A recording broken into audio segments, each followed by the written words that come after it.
Hey guys, Dr. Leonetti here. One of the most requested things I've had is actually how to use the Garmin watch. We're going to break this up into a couple of different videos. Some of them are going to be like actually using the watch itself.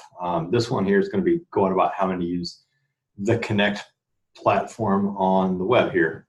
So what we're going to start with is with your Connect. So you're going to switch over here. You're going to go to connect.garmin.com to the sign in. Put in your email address and your password you've already registered with. I like this platform. It actually gives you a nice dashboard on where to see your data. And actually, if you're going to use this to check in on clients, this makes it like a real easy way to use it. So what you end up is right here, you end up with this dashboard. On the left side is the device you have. Obviously, I have a Phoenix 5. And there's some of the other biometrics data like floors climb, but we're going to look at some of the more important things. Now you can completely customize the way these things show up by clicking into reports, or if you go up here to these little cog wheels, you can go for a mini view or full page view, or you can just remove it. So you can feel free to customize this any way you want to. Generally, I like to look at this, just kind of the overview things, steps, levels, connections, calories. If you want to connect it up to MyFitnessPal, you can. If you like to do challenges, haven't really done any of these. It's a way to get some badge points over here. You can put in your weight right in this area, intensity minutes, which I'll go into some of this data here in a second. You have your group, so we have a couple of groups that I interface with, so I just need to type that in there. I'm going to go over here. Going up on the left side, you'll see where it says dashboard. You can go into that. Really, I'm going to go over here to health stats, which is what we're mostly concerned on as for coaches. So this will take you into sleep. There's today, I didn't sleep well last night. But you can go back and you can look at it day by day, and we can go through here and we're going to look. We see we have light sleep, we got some deep sleep, I got some REM, I cycled back into deep, I cycled back into REM, light sleep, a little bit of cycling, which is what we want to see. Now this was daylight savings time, so I overslept a little bit, hit my 8-hour goal, but lifestyle had been off for the past few days, so I kind of expected this stuff to be a little bit off from typical. Look at a few other days here. Now, if you see this, you may actually have to alter what your bedtime is. You can do this on the app, and I'll show you how to do it on the app in the later video. But if you're here, you just hit this one. So if you know you went to sleep at 11 instead of 10:13, you just hit that. Just change the time.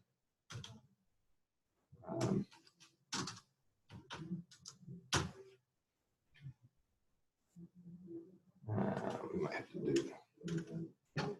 So it's probably going to go ahead and go through and redo it. Make sure it didn't break it. There we go. There you go. So it'll update that one. I'm going to reset this one because I think that was pretty close to where I was actually went to bed. Anyway, so we go over here. Heart rate is going to be one of the other areas we're going to look at. It's going to be today's stats, resting, maximum. The value you're going to get in this is where you hit this reports button up in that upper right side. And we're going to look at trends. There's 4 weeks. And we're looking for improvements over time. You can see actually I'm starting to drop back down here a little bit, 59, 58, 56.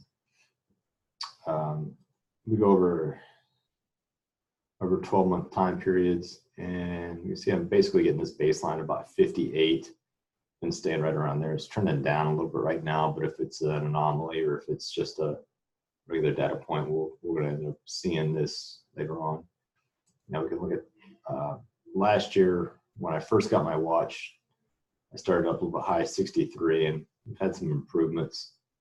going along there. You see right about September, about a year, a couple months, things have been coming down. So coming down and starting to stabilize. Same thing, sleep in a little bit more detail. This is just sleep hours. So we can look to see when and what periods, why did, where did the person not have as much rest as what they should have? If we look at this right through here, I had a lot of travel, so that kind of changed a lot of stuff. So it gives you an idea to actually log in. Let's go for 4 weeks here. You can log in and check on your clients, and you can see, well, what's going on with your sleep in this period. Like, why aren't you sleeping well? What's going on? Are you traveling? Are you feeling sick? Or if you're getting too much? So it gives you an easy way to check in on that one. I don't really use this total calories. Some people do. This is just calories burned. So we go over here, and then we're going to go into activities. So I like kind of looking at overall.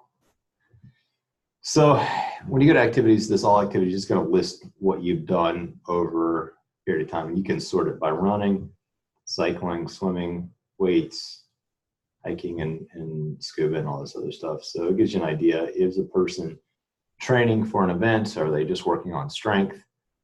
And then you can do a quick scan too, to take a look to see what kind of zone that they're in. So if we look at the strength on November 1st,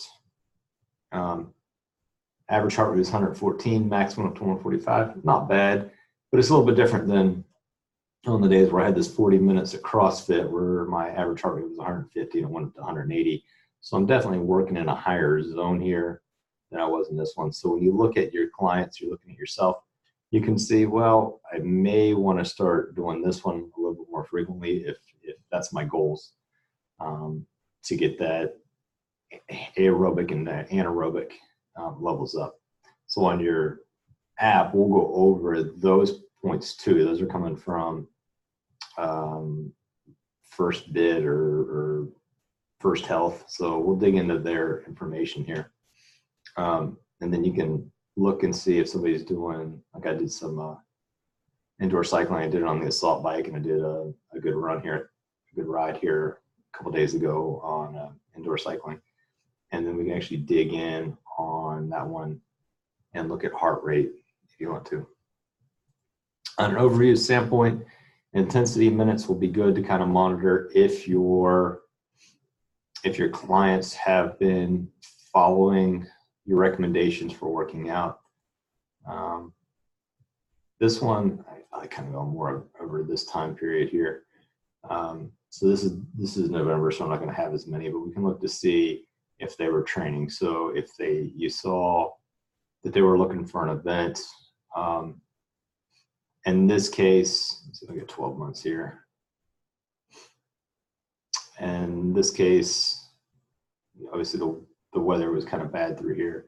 We got challenged to do a Spartan in May, so you can see I kind of build up the lead time to get into that. Dipped down. I had another big one set up. I had one in July. I had another big one. The biggest one was in August. And then I had some vacations. So you can look at this and you can see what your clients are doing. See if they're training appropriately. Are they overtraining? Are they undertraining? Now with the intensity minutes, you get points based off of what zone you're working in. So if you're just out lightly walking, you're going to get basically 1 intensity minute for every minute of activity. But if you're doing like that CrossFit activity where we saw where I was at 150 to 180, I'm going to get 2 intensity minutes for every minute that I'm actually exercising. So you can see in an overview if somebody's working out intently, are they working out with enough minutes over the week or the month to see, are they actually achieving the goals that you have set out for them or they have set out for themselves. Just to make this look a little bit better, this was a 40-minute ride I did on an assault bike, but I got 72 minutes of credit. This one was an hour and 40 minutes of biking I think my average heart rate was about 122. I went to spin class and rode a little bit after that, but I got 176 minutes of credit after that. This was just like a 20-minute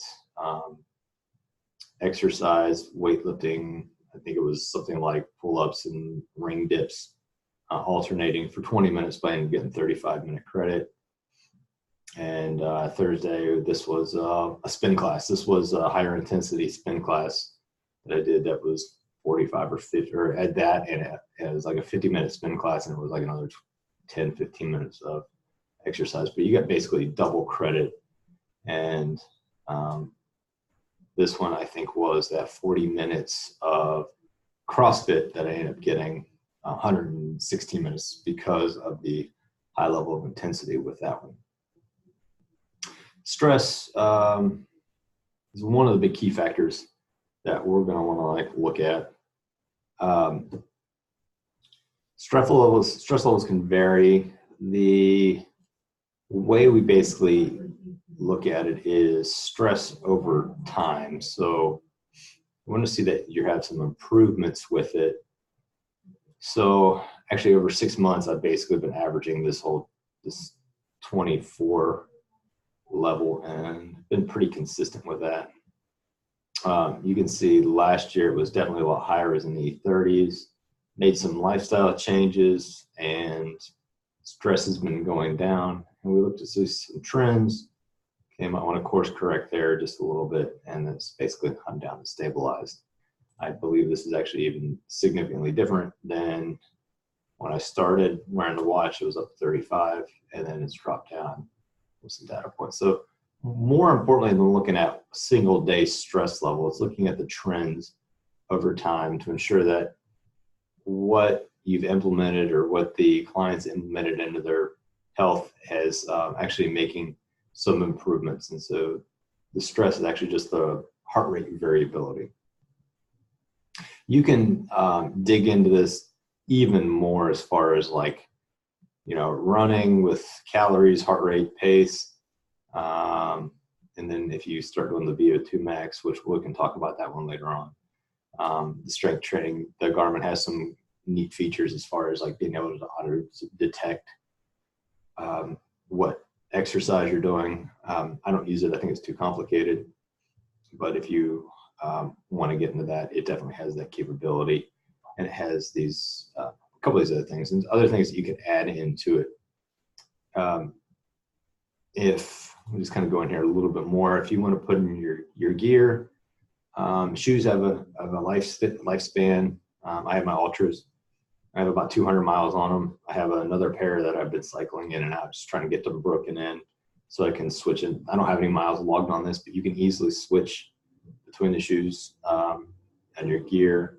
And there's other things, golf heads and golf club heads and whatnot like that. There's a lot of these other reports that you can really get into.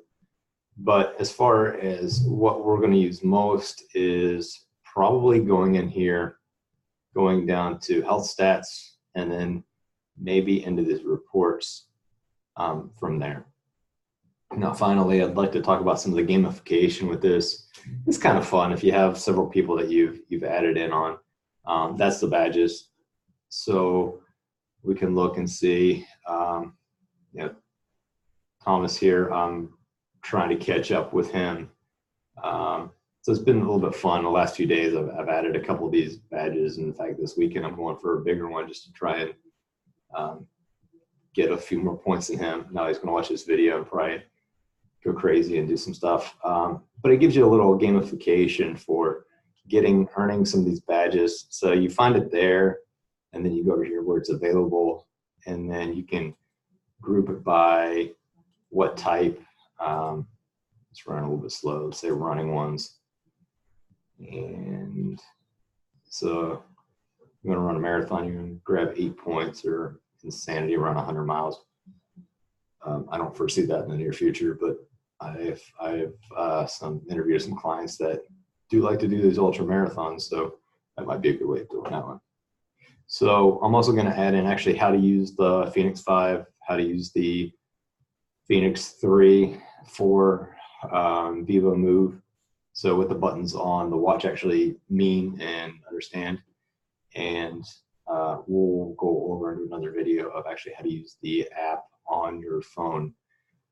So look forward to those.